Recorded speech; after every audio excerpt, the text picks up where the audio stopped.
हमेशा, और वही करूंगी जिसमें तुम्हारी खुशी हो। सोचा, देखा उसकी तरफ, look and now।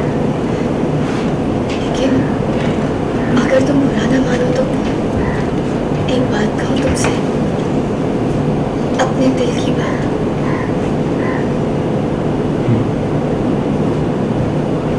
हम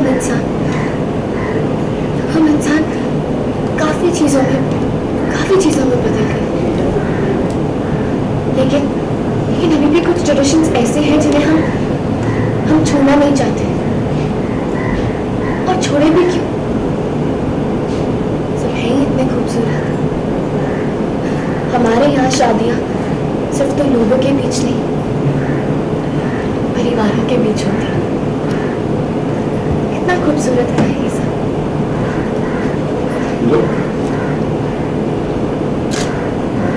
तुम्हारी फैमिली भी बहुत अच्छी है कार्तिक, बहुत अच्छी। बहुत प्यार करता है वो लोग तुमसे। जब मैंने तुम पे भरोसा नहीं किया था तो उन लोगों ने तुम पे भरोसा किया, तुम्हारा साथ दिया। तुम्हारे पापा ने, तुम्हारे चाचा ने, तुम्हारी मॉम ने, तुम्हारी दादी ने, सब ने। Hold and now ये टेढ़ा क्या है?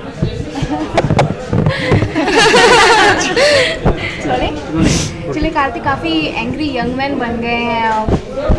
हाँ, और कार्तिक के एंग्री यंग मैन बनने से पहले नायरा एक बहुत ही इंटेंस थॉट में है।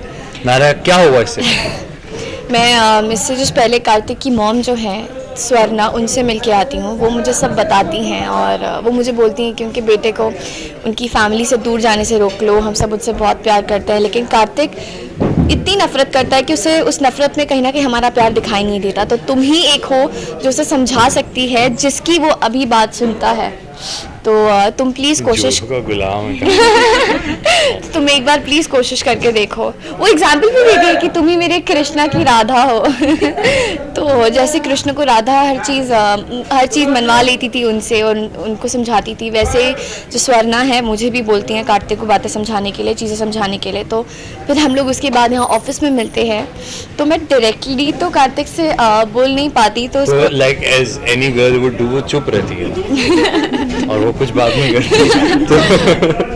तो कार्तिक बार बार उनके पास जाते हैं कि भाई क्या हो गया, वो क्यों परेशान सी ऐसे खड़ी है और कार्तिक को उसे परेशान देख के परेशानी हो रही है।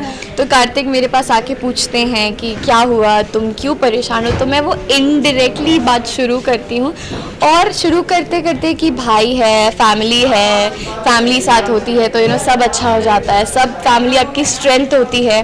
बोलते बोलते एक पॉइंट ऐसा आता है जहाँ मैं बोल देती हूँ कि तुम्हारी फैमिली और Kartik. And then that angry young man, and then that comes up, and obviously जो पूरा किस्सा है वो बहुत इंटेंस है। जो पहले हुआ था बचपन में, जो फ्लैशबैक्स दिखाए जाएंगे कि जैसे उनकी मॉम की कैसे डेथ हुई और कैसे उन चीज़ों का उन पे असर हुआ है, तो वो बहुत ही इंटेंस मोमेंट है। Why hates his father, why hates Swarna, why hates that family, and वो पूरी बात जब जितने बार भी आएगी तो ऑब्वियसली वो एक इंटेंसिटी वो चेंज ओवर हो जाएगा। और जब अभी होता है तो वो कहीं सोल्यूशन नहीं निकलता और वो सारी बातें आधी रह जाती है, अधूरी रह जाती है, और कार्तिक वहाँ से गुस्से में चले जाते हैं। और फिर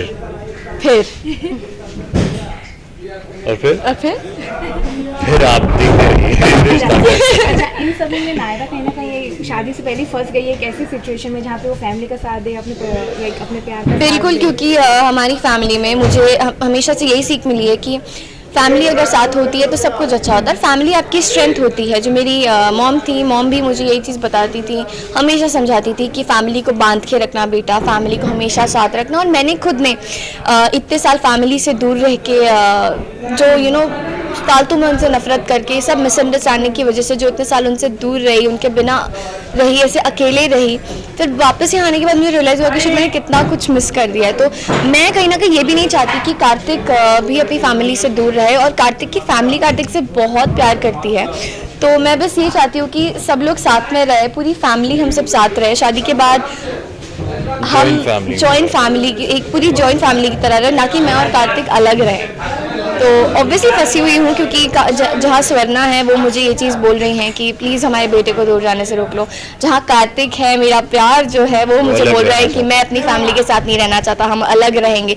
जहाँ मेरी फैमिली की बात है, वो खुद चाहते हैं कि हम सब एक फैमिली की तरह साथ में रहें। तो अभी नायरा बहुत ज़्यादा कंफ्यूज है, उसकी जो सिचुएशन है वो बहुत ही मतलब वो बहुत ही कंफ्यूजन स्टेट पे है, बहुत ही उसे कुछ समझ में नहीं आ रहा है अभी उसे करना क्या है। कहीं ना कहीं ऑब्वियसली क्योंकि नायरा कह रही है तो वो पेन में भी है, नॉट जस्ट एंगर, वो ऑलमोस्ट ही cries, he cleans his tears, cleans his eyes and he walks away. तो देयर इज ऑब्वियसली एक पेन है क्योंकि बिकॉज समवेयर दादी और नायरा की सेम प्रायोरिटी होगी कि नायरा थोड़ी नायरा ज़्यादा तो Naira would be his first priority. तो ऐसे कोई इंसान की कोई भी बात आप इतनी जल्दी नहीं टाल सकते। सो समवेयर ऑब्वियसली उसे छोड़ दिया है आधे में और वो चला जाता है। So we'll keep guessing. Okay, thank you.